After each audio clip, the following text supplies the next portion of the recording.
안녕하세요. 책사랑 오스컨입니다. 월간 중앙 2024년 1월호 삶의 향기, 평화 향한 열정으로 수놓은 환희에 찬 95년 여정, 이케다 다이사쿠, 세계 평화의 큰별지다, 이케다 다이사쿠 선생님의 생애에 관해 실린 기사 내용 이어서 소개해드리겠습니다. 역사가의 해안과 종교인의 신념이 만나다. 이케다 회장은 1972년가 이듬해 두 차례에 걸쳐 런던을 방문해 토인비 박사를 만났다. 토인비 박사는 문명의 발달 과정에서 종교의 역할을 매우 중요하게 여겼다. 특히 불교를 이성과 과학을 중시하는 현 시대의 세계가 직면한 위기의 해결책을 찾을 수 있는 종교이자 철학으로 생각했다. 그가 살아 숨쉬는 불교의 세계에 전파하는 이케다 회장에게 관심을 갖게 된 이유가 바로 여기에 있다. 1972년 5월 영국 런던 토인비 박사의 자택에서 첫 대담이 이루어졌다. 당시는 베트남 전쟁이 한창이던 시기였다. 핵무기 사용 위협이 높아지고 있었고 저명한 학계, 재계, 정치 지도자들의 모임인 로마 클럽은 보고서 성장의 한계에서 100년 안에 지구가 성장의 한계에 직면할 것이라고 발표해 위기감이 커지던 때였다. 냉전이 격해질수록 대화의 걸음을 재촉하다 세상의 몰인식을 뚫고 문명을 통찰한 역사가의 해안과 한 사람의 위대한 인간혁명은 이윽고 지역과 국가, 더 나아가 전 인류의 행복과 평화를 가져온다고 역설한 종교인의 신념은 서로를 강하게 빨아들였다. 두 사람의 대화는 열흘 넘게 지속됐다. 이윽고 40시간에 걸친 대담은 21세기를 여는 대화로 정리돼 31개 언어로 출판됐다. 대담 직후 이케다 회장은 모스크바 대학교로부터 첫 명예박사 학위를 받았다. 대담 마지막 날 소련 정상과 서독 총리의 회담 소식을 보도하는 TV 뉴스를 보며 토인비 박사는 이렇게 말했다. 우리의 대화는 소박할 수 있습니다. 그러나 우리의 대화는 후세 인류를 위한 것입니다. 이런 대화야말로 영원한 평화의 길을 만드는 것입니다. 이어 더 많은 사람을 만나 더 많은 대화를 펼쳐주길 부탁하면서 메모를 건넸다. 거기에는 가능하면 만나주세요 라는 글귀와 함께 미국의 미생물학자 디보스 박사, 로마 클럽 창립자 페체이 박사 등 저명한 서양 지식인들의 이름이 적혀 있었다.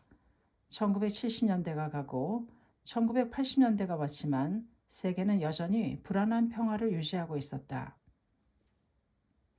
1979년 소련의 아프가니스탄 침공으로 이듬해 모스크바 올림픽을 서방 국가들이 보이콧하는 사태가 벌어졌다. 레이건 미국 행정부는 소련에 대한 강경 노선으로 긴장을 끌어올렸다. 토인비 박사와의 대담 이후 동서 진영을 오가며 중일 수교와 중소 화해를 이끌어내는 데 기여한 이케다 회장은 보폭을 넓혔다. 장각회 명예회장이 된 뒤로 그의 평화 행동은 더 구체적이고 본격화됐다. 1982년 6월 제2회 유엔 군축특별총회에 참석한 이케다 회장은 핵무기 폐기를 호소하는 제언을 발표했다. 이듬해 1월 26일 SCI의 날을 기념해 평화와 군축을 위한 새로운 제언을 추가로 발표했다. SCI의 날 기념 제언 발표는 2020년까지 매년 지속됐다.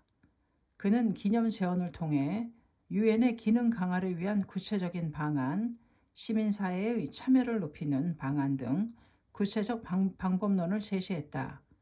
유엔에 대한 이케다 회장의 전폭적 지지는 그의 스승인 도다 제2대 회장의 가르침에서 비롯됐다. 지구민족주의를 제창한 도다 선생님은 국가라는 틀을 벗어난 조직의 필요성을 깨닫고 유엔에 깊은 기대를 갖고 있었습니다. 21세기 지혜의 결정체는 유엔이다. 다음 세계를 향한 이 희망의 본거지를 보호하고 개발해야만 한다고 선생님은 단호히 말씀하셨습니다. 이후 이케다 회장은 1983년 유엔 경제사회 이사회로 등록된 SCI를 통해 2022년까지 매년 군축과 핵 폐기, 환경보호와 인권보호 운동 등 다양한 활동을 벌여 지속적으로 유엔을 지원해왔다. 코피 아난을 비롯한 역대 3명의 유엔 사무총장과 대담을 갖고 2006년에는 유엔 개혁을 위한 제언을 제출하기도 했다. 1980년에서 1990년대 이케다 회장의 대화 상대는 더욱 폭넓어졌다. 독일의 바이치제커 대통령, 장점인 중국 주석, 만델라 남아공 대통령, 카스트로 쿠바 의장, 라지브 간디 인도 총리, 리 카뉴 싱가포르 총리 등 전 세계 지도자들과 만나 문명 간의 대화로 확장했다. 평화 향한 열정으로 수놓은 환희에 찬 여정, 이케다 회장은 세계 5개국의 유치원, 일본에는 초등학교부터 대학원, 브라질 소카 학원, 초중고교, 말레이시아 소카 국제학교와 미국 소카 대학교를 망라하는 창가 일간 교육 시스템을 구축했다. 또한 평화와 문화를 증진시키기 위해 민주음악협회, 도쿄 후지미술관, 동양철학연구소, 도다 기념국제평화연구소, 이케다 국제대화센터 등의 단체를 설립했다. 평생에 걸친 대화를 정리한 대담집만 80여 권에 이른다. 인류 평화를 위한 이케다 회장의 노력은 세계 유수 대학과 학술기관이 수여한 400개 이상의 명예학술 칭호와 20개 이상의 국가훈장 수훈이란 인류사에 갈목한 족적을 남겼다. 이케다 회장의 삶은 언제나 투쟁의 연속이었다. 1993년 9월 하버드 대학교에서 가진 강연에서 이케다 회장은 생명의 존엄성과 열린 대화를 바탕으로 한 인류 문명의 건설을 전망하면서 대승불교 철학인 생도환희, 사도환희를 소개했다.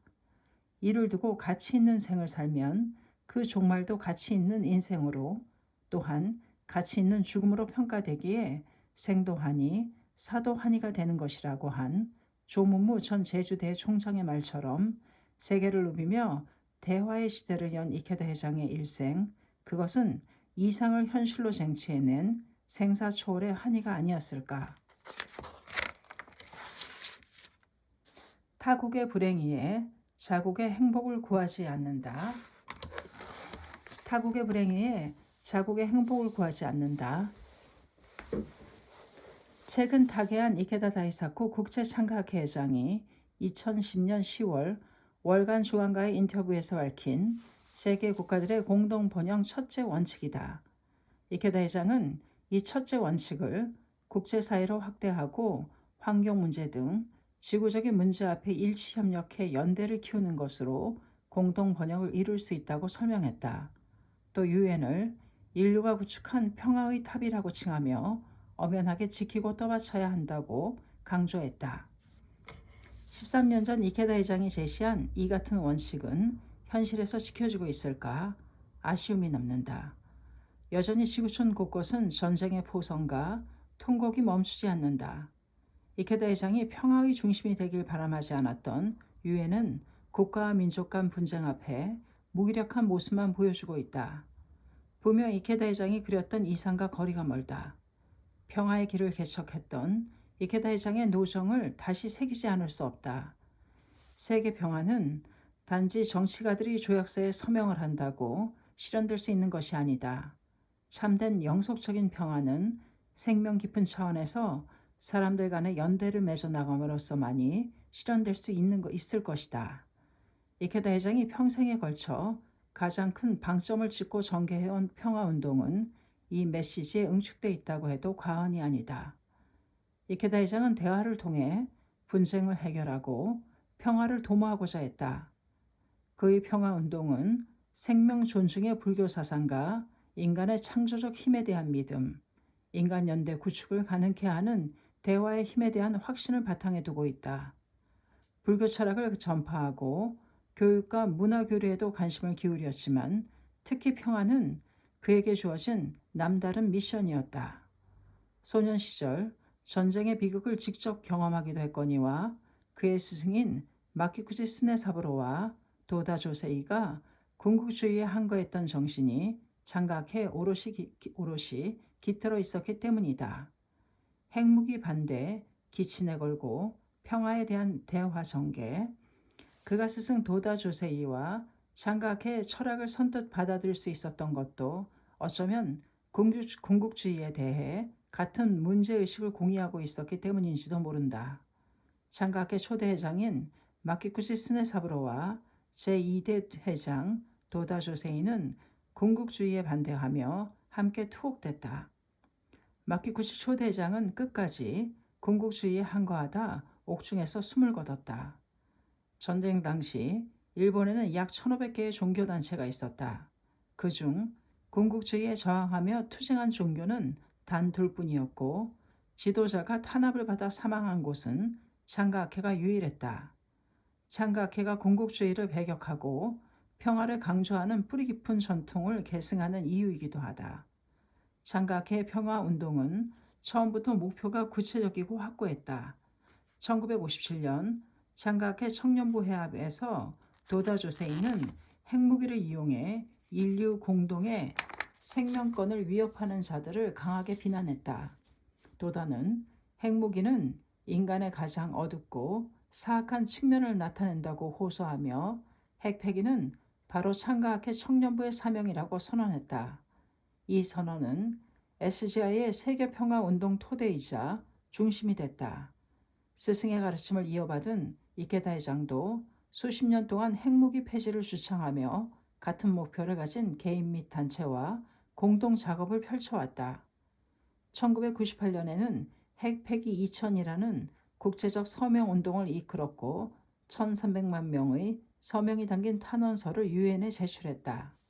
1990년 미국 로스앤젤레스에서 노벨 평화상 수상자인 라이너스 폴링 박사와 나눈 대담, 평생을 통한 평화의 추구를 통해 핵무기 문제 해결 방안을 함께 모색하기도 했다.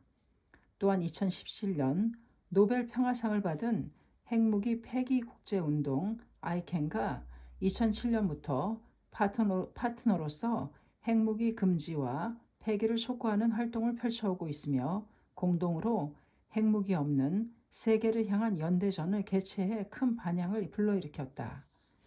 핵무기 제로 달성 위한 구체적인 해법 제시.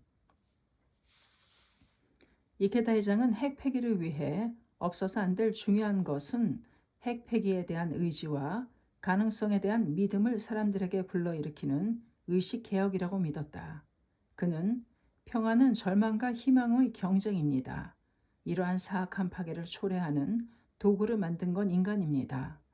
그러므로 인간의 지혜의 힘으로 충분히 핵을 폐기할 수 있습니다. 라고 역설했다. 2009년 9월 8일 도다 회장 탄생 110년을 기념해 이케다 회장은 재차 핵 폐기를 촉구하는 제언을 발표했다. 핵무기 폐기를 향한 민중의 연대를 이라는 제목의 기념 제언에서 이케다 회장은 원자폭탄이 처음으로 완성된 이래 세계를 전쟁에서 지키기 위해 완성된 것은 아무것도 없습니다. 그러나 한편에서는 전쟁의 파괴력을 높이기 위해 많은 노력을 해왔습니다. 라는 아이젠슈타인의 경고를 인용하며 핵무기가 세계를 분단하고 파괴하는 상징이라면 그 핵무기를 이기는 것은 역사 창조의 힘으로 희망을 만드는 민중의 연대밖에 없다고 단언했다. 이케다 회장의 제언에서 핵무기를 궁극적 자기방어 수단으로 삼으려는 명분을 불법을 인용해 논파한 대목은 불교 철학자이자 평화운동가로서 그의 통찰을 돋보이게 한다. 불법에서는 언제나 순간순간 상대방보다 뛰어나기를 바라고 남에게 뒤지는 일을 견디지 못하고 다른 사람을 얕보며 자기를 존귀하게 여기는 승타의 욕망이 인간 생명에 있다고 설합니다. 그리고 모든 것을 자신을 위한 수단으로 삼으려는 욕망이 극도에 다다른 상태를 타화자재천이라고 설합니다. 그런 상태에서는 타자라는 존재는 한없이 작아지고 어떤 희생이 발생해도 주저하는 마음이나 아픔 등을 느끼지 못합니다. 이케다 회장은 그러면서 정치 지도자의 의식 변혁, 핵무기를 금지하는 명확한 비전, 인간의 안전 보장을 세계적으로 확립을 핵심 과제로 내세웠다. 그는 변혁을 꿈꾸면서도 구상은 지극히 현실적이고 단계적이었다. 우선 핵 보유국들이 현상을 동결하고 합의된 최저 보유량으로 축소해 핵무기 제로로 향하는 베이스 캠프를 확보한 뒤 유엔을 비롯한 국제 시민사회의 참여를 통해 나머지 행로를 가로막는 장애를 제거해 나가자는 게 이케다 회장의 제안의 골자였다. 이는 핵 군축 프로세스의 정석으로 통한다. 이케다 회장의 핵 군축과 평화운동에서 특히 눈에 띄는 것은 동북아시아 지역에서의 비핵화에 대한 남다른 의지다. 이케다 회장은 동북아 비핵지대를 꾸준히 주창했다. 이는 핵무기로 인한 대량 학살을 실제로 경험하고 목도한 지구상의 유일한 지역이란 점과 밀접한 관련이 있다. 이케다 회장은 피포국인 일본이 핵무장을 검토하거나 비핵 3원칙을 변경하려는 행위는 도의적으로 허용할 수 없는 일이라며 하루라도 빨리 영원히 핵무기를 보유하지 않는다는 방침을 명확히 선언하길 바란다고 촉구했다. 한편 평화 실현에 있어서 이케다 회장의 염원은 종교를 이미 뛰어넘고 있었다. 그는 종교는 평화를 위해 존재한다고 단언했다. 괴로워하고 있는 사람을 그냥 두어서는 안 된다는 가르침은 석존의 마음이고 예수 그리스도의 마음이며 마호메트의 마음이라고 이라는 생각을 가진 이케다 회장은 일본의 대표 종교학자이자 독실한 천주교 신자인 안자이신 박사와 자주 대화하며 분쟁의 소방수 역할을 고민하곤 했다. 이케다 평화 철학의 핵심 사상은 대화의 힘과 가능성에 대한 강한 믿음이다.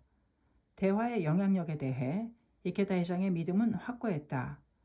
마하트마 간디나 마신 루터 킹과 같은 비폭력 운동가들의 성취가 보여줬듯이 폭력으로는 긍정적이고 영구적인 평화를 실현할 수 없다는 게 이케다 회장의 신념이었다.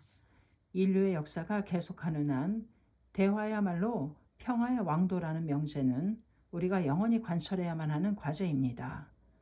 우리는 어떠한 냉소와 비판을 당하더라도 이 신념을 끊임없이 지키고 선포해야 합니다. 대중의 얼어붙은 마음 녹여 우호의 토대 세워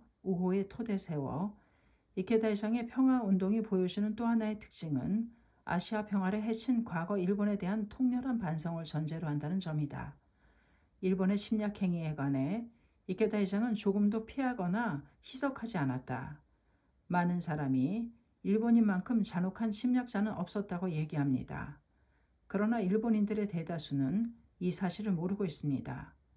일본은 일본군의 만행에 대해 그럴듯하게 얼버무리고만 있습니다. 단 한 번의 사과도 없었습니다.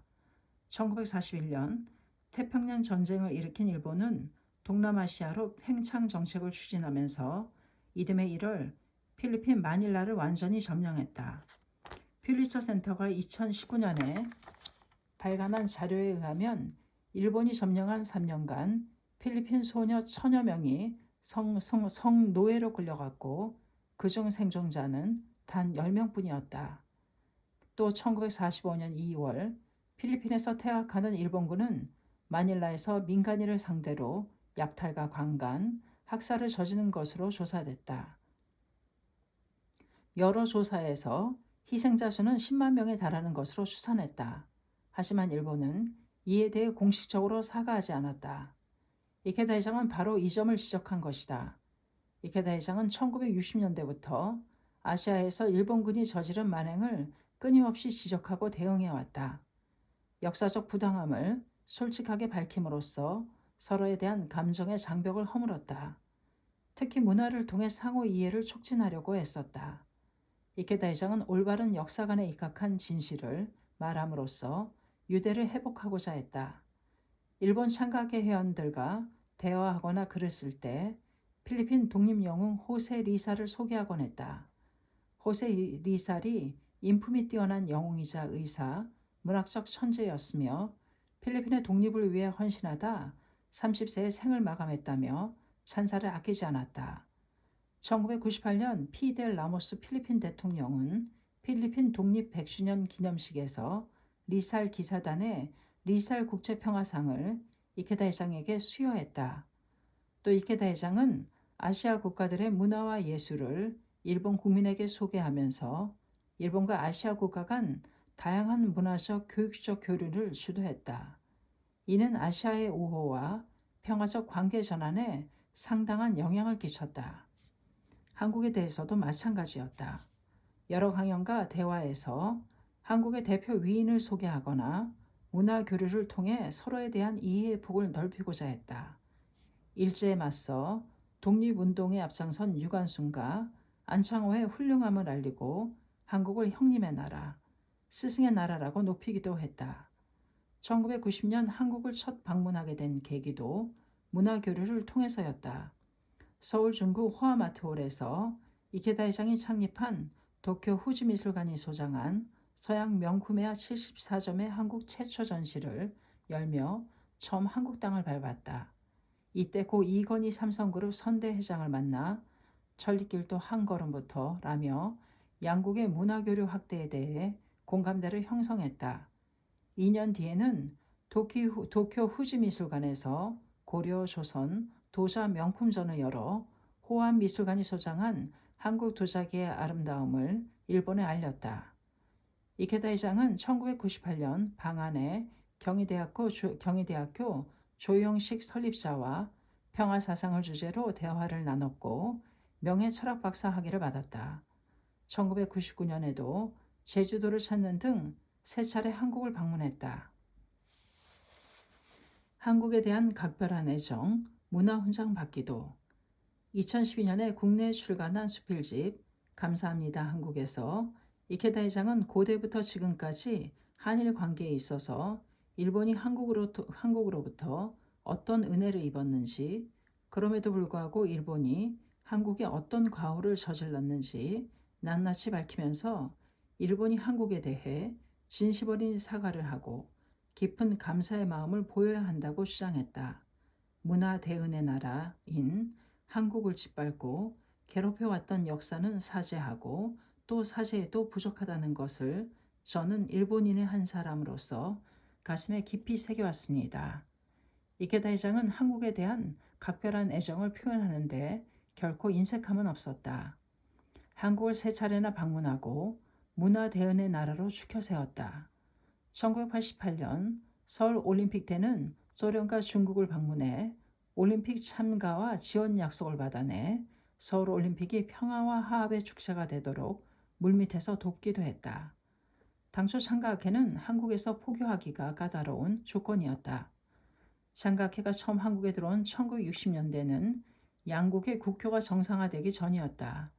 반일 감정이 극에 달해 있었고 일본의 종교와 문화 교류가 본격화하기 이전이어서 부정적 인식이 컸다. 정부도 창가학회를 외색 종교로 치부해 포교를 금지했다. 창가와 의미를 혼동해 노래하는 사교 집단으로 잘못 이해하는 경우도 비일비재했다. 기도문인 남묘호랭 개교를 종교 이름으로 잘못 아는 경우도 많았다. 하지만 진심은 통하는 법, 일본 내 혐한 세력을 의식하지 않고 옳고 그름을 분명히 하는 이케다 회장의 선이 명확한 태도를 확인한 한국인들은 불신에 가깝던 시선을 호감으로 바꿨다. 독립유공자 유족회는 1998년에 이케다 회장의 역사관과 양국 우호를 위한 행동을 높이 평가해 현창패를 수여했다. 2009년에는 한일 문화 교류에 대한 공적을 인정받아 대한민국 정부로부터 화관문화훈장을 수은하기도 했다. 인류평화 이바지할 세계시민교육의 매진, 한국 SGI는 일본에 이어 세계에서 둘째로 규모가 크다. 일본에 대한 반감이 작지 않다는 걸 고려하면 상당한 성장이다. 이케다 회장은 과거 한 국내 언론과의 인터뷰에서 한국과 일본이 서로를 보완하는 이웃사촌이라고 했다. 그는 양국 관계를 불법의 이치로 명쾌하게 설명했다. 니치렌 대성인은 달은 서쪽에서 나와 동쪽을 비추고 해는 동쪽에서 나와 서쪽을 비추니 불법 또한 이와 같으니라 하며 불법 서한이라는 사상체계를 구축하셨습니다. 이는 불교가 인도에서 서역을 거쳐 중국과 한국에 닿았고 동점의 종착역이라고 할 일본에 전해진 소위 불교 동점에 대한 보훈의 마음에 기초하는 것입니다. 니치렌 불법에 한국과 중국은 일본의 스승이라는 말씀이 있습니다. 백제가 일본에 불법을 전한 것은 6세기 중엽 백제 성황 때라고 전해지고 있죠. 일본 문화의 발전은 6세기 중엽 한반도 문화가 원동력이 되었습니다. 이케다 회장 인생의 궁극적인 마지막 사업은 교육이다. 이케다 회장은 교육의 승리가 바로 인간의 승리라고 확신했다. 인간과 자연의 더할 나위 없이 소중한 가치를 온 생명으로 인식하고 이해하는 사람을 육성하는 교육을 해야만 합니다. 이러한 교육이야말로 평화를 향한 인류 문명의 영원한 투쟁을 구현하는 것이라고 저는 믿습니다.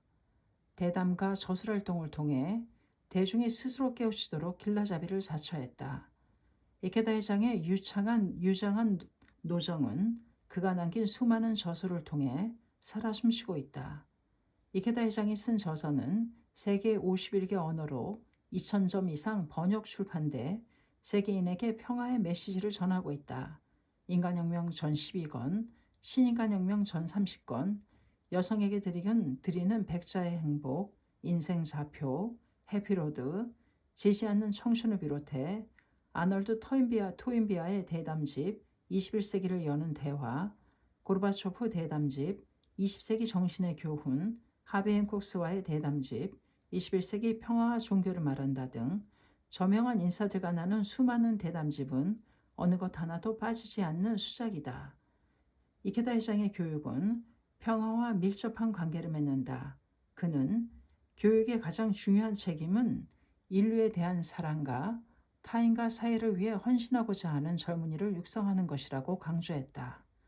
이케다 회장은 1930년에서 40년대 초등학생에게조차 모형총을 쥐어주고 군사훈련을 시켰던 군국주의의 맹목적 충성심주의 도구를 직접 경험했다.